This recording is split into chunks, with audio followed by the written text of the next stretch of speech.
For example when अभी जो IPL चल रहा है इस देश में, अभी जब धोनी या कोहली खेलते हैं, हम कभी ये पूछते नहीं आप कौन सी कास्ट से हो। वो as an Indian team player की तरह खेलते हैं। बट आज जब पॉलिटिक्स और जॉब की बात आती है, तब वहाँ क्यों स्किल नहीं और कास्ट देखी जाती है इस देश में।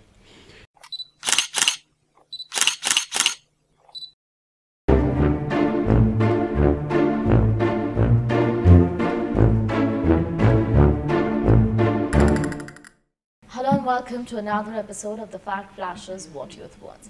हम बच्चे कई बार हम लोग जब गीता भी पढ़ते हैं तो एक श्लोक था जहाँ पे डिस्क्राइब किया जाता है कि कास्ट जो है वो ऑटोमेटिकली एक जो उसका श्लोक था कि चतुर्वर्णम्यम मया सृष्टम गुणमर्वण्य भागशः तस्य कर्तारमपि माम विद्वष्टार्यम मव्यहम। ये श्लोक में श्री कृष्ण ने जब महाभारत में कहा था कि किसी भी आदमी का कास्ट जो है वो उसके काम से डिसाइड होता है, उसके कर्म से डिसाइड होता है, उसके धर्म से नहीं। तो जब हम कहते हैं कि जो लोगों ने क्राइम ये किया है, ऐसा हीनियस क्राइम किया है, उसके बाद हम कहते हैं कि अपर कास्ट के लोगों ने क्राइम किया, तो ऑटोमेटिकली वो अपर कास्ट चीज़ से ही वो हट जाते हैं। उनका कोई कास्ट ही नहीं है, they are casteless just demons. तो ये इसके बारे में है। तो इसके तरह से इसमें आगे वायलेंस प्रमोट करना देश में वो एक बहुत ही सीरियस आगे जाके इश्यू बनता है। Right. What do you guys think as youngsters? What is the best solution to get out of this caste system that is prevailing for people, to help people get out of this or to change their mindsets? Caste is something which has always been a part of the country, while it has been denounced by several people, like from Veer Savarkar from his writings about India to several other leaders like even Shivaji.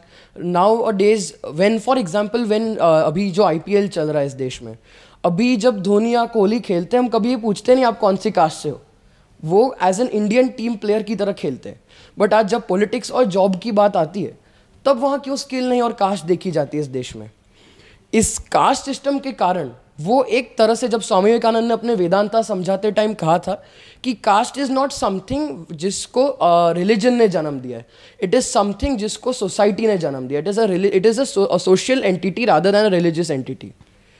Cast और वर्ण और जाति, इन तीनों शब्दों में काफ़ी difference है।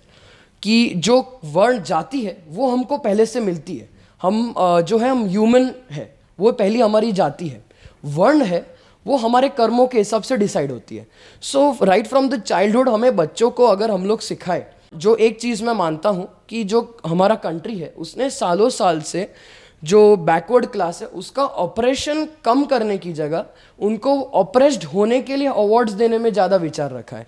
कि उनको चलो जैसे कोई स्कूल है, उसमें कोई बच्चा अगर पास हो जाता है 1-2 मार्क्स से, तो हम लोग उसको एक्सेलेंस का अवार्ड देते हैं कि लास्ट टाइम फेल हो गए थे, इस बार पास हो गए हो, इम्प्रूवमेंट अवार्ड। तो उससे वो बच्चा सिर्फ सेक्लूड हो जाता है उसके ग्रुप से, वो उसके एक मजाक बन के रह जाता है। रादर स्कूल उसके पढ़ाई पे कॉन्सेंट्रेट करे कि आगे जाके वो कभी भी फेल ही ना हो, तो उसका सिचुएशन ज़्यादा अच्छा रहेगा। और जितना कास्ट पॉलिटिक्स से रिडन होगा, कि it is not the caste which becomes politics, it is the politics which becomes caste ridden. तो जब तक पॉलिटिक्स इसको इन्फ्लुएंस करेगा, तब तक एक नुकसान बन के रह जाएगा देश के लिए। से सोसाइटी को डिवाइड करने की तरह काम आता है। जब मुगल्स थे इस देश में, उस समय से या उसके पहले से भी, जब भी कंट्री को तोड़ने का जब भी बात आया, चाहे वो मैकॉले ने जब उसके राइटिंग्स लिखे थे ब्रिटिशर्स के टाइम पे, जब भी it was to divide the country, they used caste as a weapon. So every time there's some discrimination on a singular person on the basis of caste, it undermines the spirit of the country. तो इसलिए as much as possible through it is from laws or from education, एकजुट रखना, unity और spirit of the country. We should always try कि जो country के अंदर एक तरह से एक डिवाइड पैदा हो लोगों के बीच में on the basis of caste और एनी अदर बेसिस, जब भी वो होगा तब देश टूटेगा। इट इज़ वेरी इंपॉर्टेंट कि बचपन से बच्चों को ये सिखाया जाए। Role models play a very important role आगे जाके लाइफ में। कि for example if I am taught about a current person, like एक बच्चे को नर्सरी स्कूल में पढ़ाया जाता है कि ये जो चॉकलेट है ये आपको जब भी मौका मिला आपको शेयर करके खानी चाहिए। सो आगे जाके लाइफ तक वो बच्चा ये टाइप की माइंडसेट अपने लाइफ में रखता है।